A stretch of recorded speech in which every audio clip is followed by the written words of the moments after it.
Hello everyone, मैं हूं आपकी सिमरन मैम और आज हम देखने वाले हैं कैलकुलेशन ऑफ ऑप्टिकल आइसोमर्स कि ऑप्टिकल आइसोमर्स को कैसे कैलकुलेट करें कि वो कितने हैं। ठीक है, स्टार्ट करते हैं।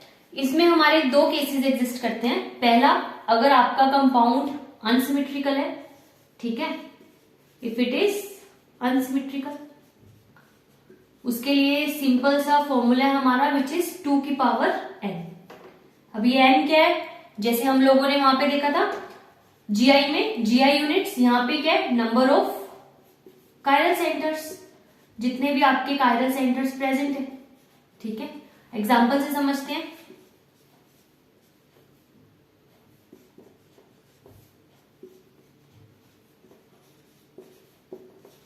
सबसे पहले सिमेट्री चेक करनी है।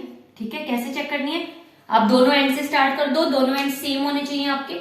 आप इधर आए, आपका फर्स्ट कार्बन, इधर भी फर्स्ट कार्बन, आप आगे आए, इसके साथ ब्रोमीन लगाए, आप आगे आए, इसके साथ क्लोरीन लगाए, सिमेट्री डिस्टर्ब हो गई। तो ये किस कैटेगरी में आ गया, अनसिमेट्रिकल की कैटेगरी में। अब इसमें कितने कायरल सेंटर है, 1 2।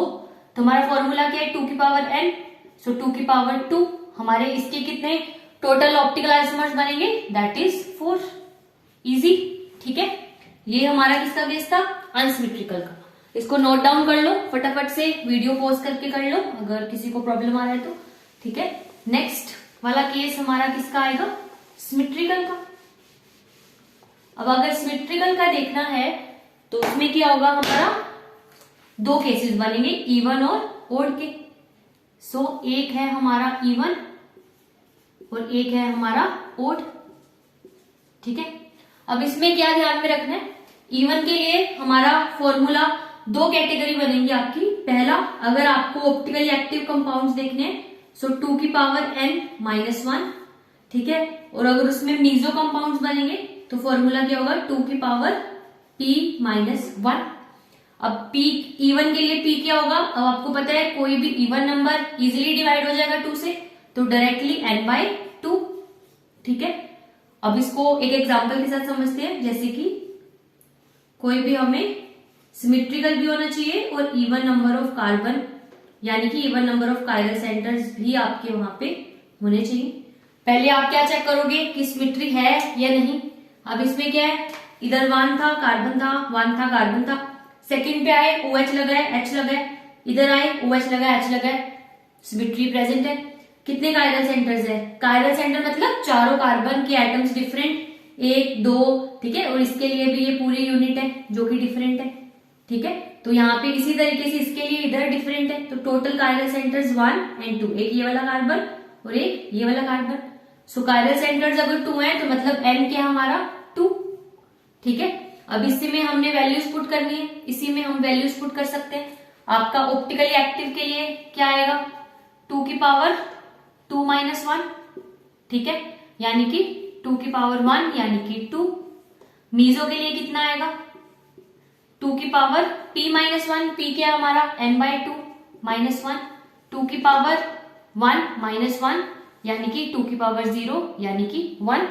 तो ये मीजो अगर पूछा तो 1, ऑप्टिकल एक्टिव 2, और अगर टोटल पूछ लिया, इसमें आपका टोटल का फॉर्मूला क्या है, इवन में चीजें ऐड होती हैं, इवन पॉजिटिव नंबर इवन। ठीक है, तो आपको इसको ऐड करना है, 2 की पावर n माइनस 1 प्लस 2 की power p minus 1, optically active plus meso, दोनों चीजों को ऐड कर दोगे तो आपका यहाँ पर टोटल अगर पूछ लिया तो 2 + 1 यानी कि 3। ठीक है, ये किसका केस है, इवन का केस।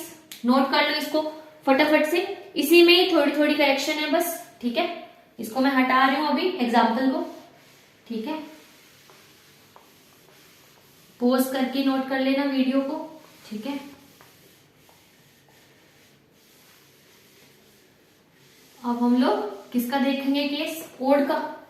ठीक है, ओड में क्या है, अब इसी में आपको थोड़ी सी करेक्शन करनी है बस, आपको बस इवन का याद रखना है। ठीक है, ओड के लिए मीजो यही रहने वाला है। ठीक है, ऑप्टिकली एक्टिव में क्या करेक्शन है, यहाँ पे बस माइनस 2 की पावर p माइनस 1 ये लगाना है आपको। ये जो यूनिट है यहाँ उठाकर माइनस कर देनी है, टोटल वही है same, optically active plus meso, इन दोनों का एडिशन।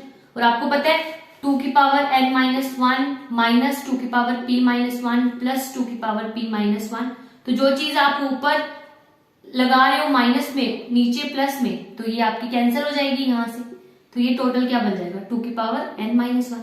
बस ये यूनिट हमने चेंज करी, बाकी वही रहने वाला है। और p जैसे हमारा GI में हुआ था, अब आपको p पता है, अगर आप किसी भी ओड नंबर को 2 से डिवाइड करोगे तो डिवाइड नहीं होगा 3/2, 5/2, तो हम क्या करेंगे उसमें 1 ऐड कर देंगे। ठीक है, ये ऐसे याद रखना है n+1/2। p की वैल्यू रट्टा मारने की जरूरत ही नहीं है, आपको पता है इवन नंबर इजिली 2 से डिवाइड होता है, ओड को 2 से डिवाइड करना है तो 1 से ऐड कर देना है, सिंपल। ठीक है, अब आपको इसका एग्जांपल देख लेते हैं हम।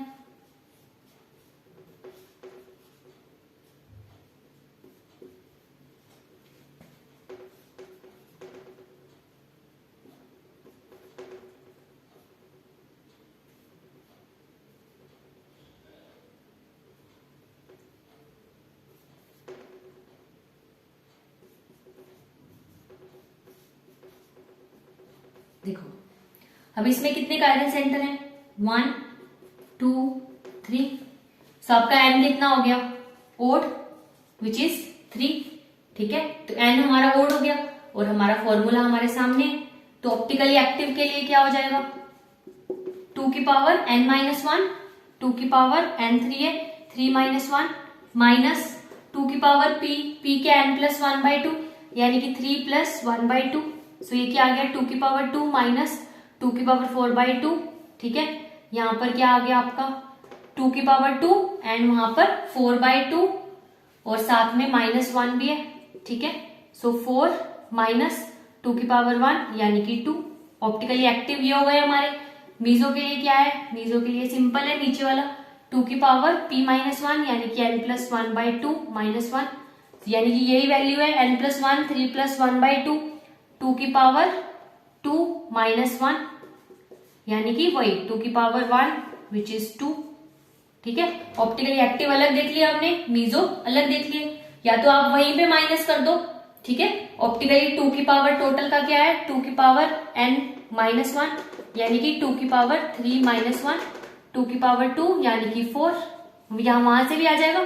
और आप अगर इसको डायरेक्टली भी ऐड कर दोगे 2+2 ऑप्टिकली एक्टिव और मीजो अलग अलग निकाल के, तो भी आपका आंसर 4 आ जाएगा। तो इवन के लिए भी वही फॉर्मूला था, बस ये ब्लू वाला पार्ट हटाना था।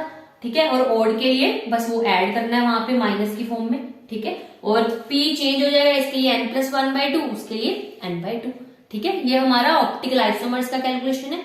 इसके पीछे वाली वीडियो में हमने ज्योमेट्रिकल आइसोमर्स का कैलकुलेशन देखा था, जिसको वो भी देखना हो वो पिछला वीडियो देख सकता है।